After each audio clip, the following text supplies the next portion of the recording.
Hola, hola, mis queridos estudiantes. Bienvenidos a una clase de literatura. Nuevamente, hola. Vamos a comenzar con un nuevo tema, ¿ok? Como siempre, un tema que es alterno al libro, aunque son pocos los de ustedes los que tienen el libro, llevan el trabajo con el libro o están emparentados con el libro. Vamos a trabajar entonces con un tema llamado el paradigma de la doble historia, que ya creo que se la he señalado, he hablado acerca de ello, un tema que es de mis preferidos, porque gracias a este tema, chicos, es la razón por la que ustedes salen de una película como genial, que me encantó esa película, no me esperaba esto que sucedió, por ejemplo. ¿Ok? O cuando leen cuentos, muchas veces leemos cuentos esperando que algo nos sorprenda. Siempre esperamos eso, si no nos sorprende algo, entonces no nos gusta el cuento. Y eso quizá lo ha creado muchas veces este paradigma, este modelo teórico o este modelo narrativo, ¿ok? Para contar historias con la intención de, ya les voy a decir de qué. Paradigma de la doble historia. El paradigma de la doble historia es una, podría llamarse que es una técnica narrativa que se usa en el cine y se usa en la literatura.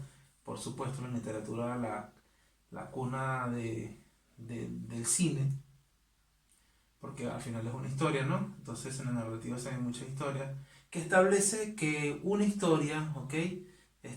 Se cuenta simultáneamente dos historias.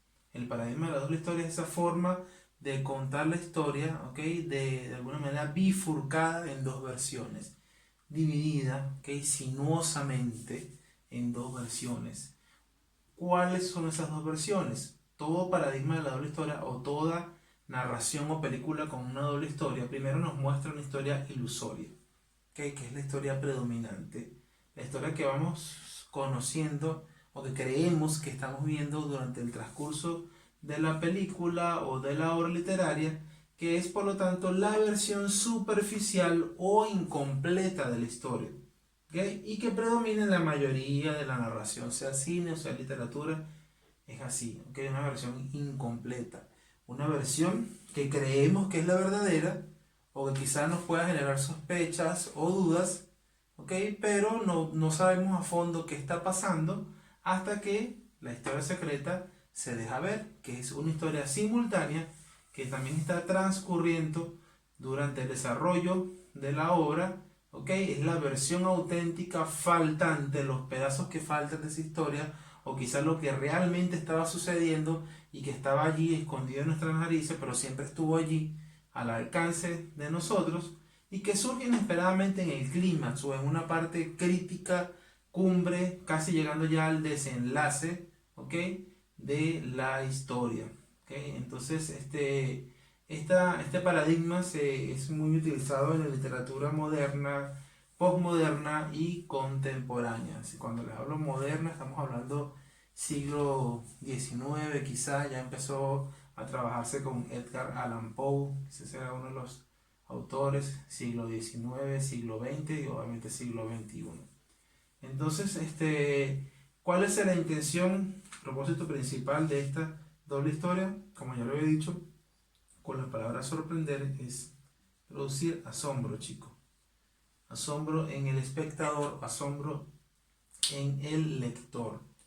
Les doy un ejemplo. Hay una película, okay, una historia llamada La Ventana Secreta, de, basado en un cuento de Stephen King, que es la historia de un escritor que está pasando por una crisis creativa y por un momento bastante difícil de su vida porque se ha separado de su esposa, se está divorciando, su esposa tiene otra persona, de hecho conoció a esa otra persona mientras estaban casados, lo abandona, él deja su gran mansión porque un escritor famoso, con adinerado, él se ve obligado a irse de la mansión, mientras que la esposa vive con ese otro hombre que lo ha suplantado. Él vive en una cabaña, pasando un momento fatal, vive prácticamente solo, solamente una persona limpia en su casa.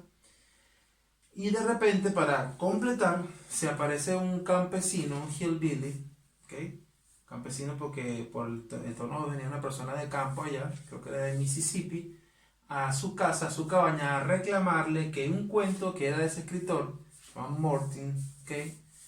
Morty, que es interpretado por Johnny Depp, que un cuento que él había escrito y publicado era en realidad de El Campesino y que él se lo había plagiado. O sea, que el escritor famoso se lo había plagiado a un simple granjero. Y lo acusa, ¿ok? de que ese cuento es de él y que tiene que reconocer públicamente que ese cuento fue escrito por ese señor, por ese campesino y no por el escritor. Y allí comienza entonces un problema, un conflicto, porque este hombre se vuelve bastante amenazante, peligroso, mata a su perro, que empieza a acecharlo en su casa, en varias partes del pueblo, lo amenaza, el escritor busca a un abogado que lo ayude, luego busca una persona como una especie de guardaespaldas que también investigue el caso, que era el campesino, no conseguía ningún tipo de datos acerca de esta persona, empiezan a ocurrir cosas muy extrañas, solamente muere su perro, también matan a unas personas que vivían en el pueblo, entonces todos sospechan de que es este campesino que está acechando a este hombre, le queman la mansión, la casa donde vivía su ex esposa, estaba viviendo con su amante, se la queman completamente, ¿ok? Y en todo esto, bueno, está ese problema, ese conflicto de haber perdido a la mujer de su vida, ¿ok? Todo porque había pasado cambios muy extraños en su vida. Finalmente, ya en el clímax, la historia como les estoy diciendo, todo este misterio que estaba ocurriendo se devela y el escritor se da cuenta, muchachos, sorprendentemente, de que este campesino había sido una invención de su imaginación, un alter ego de este propio escritor, todo el tiempo se lo había imaginado, o sea, producto de su locura, porque ya había perdido la cordura y la razón, y se da cuenta de que siempre este campesino era el mismo, un personaje alterno que él creó en base a un cuento que escribió y que se volvió parte de su realidad, pero él lo había estado negando. ¿Okay? Estaba en su inconsciente hasta que finalmente lo concientiza y se da cuenta de que él era ese tipo peligroso, ¿okay? Pero simplemente era un alter ego, o sea, un lado oculto y misterioso. Lamentándolo mucho, digo yo lamentándolo mucho, lo descubre en su casa justo cuando llega la ex mujer a buscarlo para pedirle que firmara los papeles del divorcio y él la asesina. Asesina a la mujer y asesina al amante. ¿Okay? Y finalmente no consiguen prueba de él, pero todos en el pueblo le temen, le tienen miedo porque saben que él era el asesino que había matado a varias personas. Y simplemente ahí termina la historia, ¿no? Después de esa sorprendente revelación. Como hay muchas historias, hasta un cuento otro algo más que creo que ustedes han leído de Juan y Ludovina, de un niño que se enamora de Ludovina, una mujer que vive en el campo, que siempre anda pastando por ahí en los pastizales y que tiene un amor prohibido. Él se enamora de Ludovina, pero entonces los padres se lo prohíben, incluso le pegan al niño, pero el niño nada, quiere estar con ella y todos pensamos que es una mujer mayor.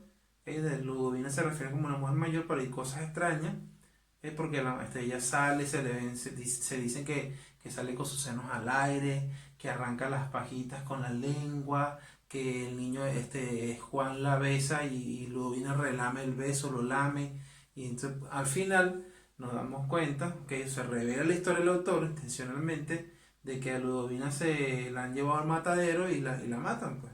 Y Juan sufre porque perdió su amor. Resulta que Juan estaba enamorado de una vaca. O sea, Ludovina siempre era una vaca y bueno, por eso es que nadie la quería. Son cosas del humor, cosas absurdas, ¿no? Pero interesantes que nos muestran que es una técnica bien chévere para sorprender al lector. ¿Ok?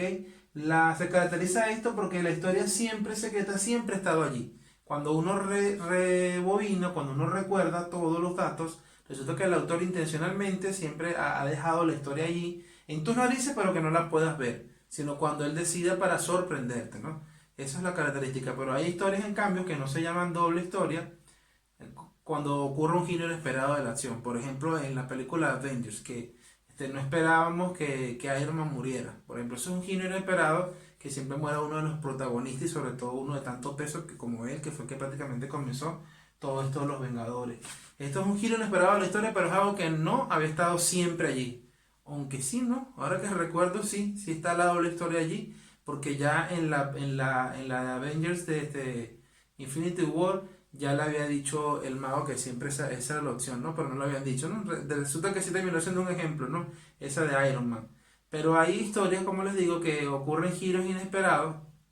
No es ese el caso, ¿no? Me da risa porque iba a verlo como ejemplo y terminó siendo un ejemplo de doble historia.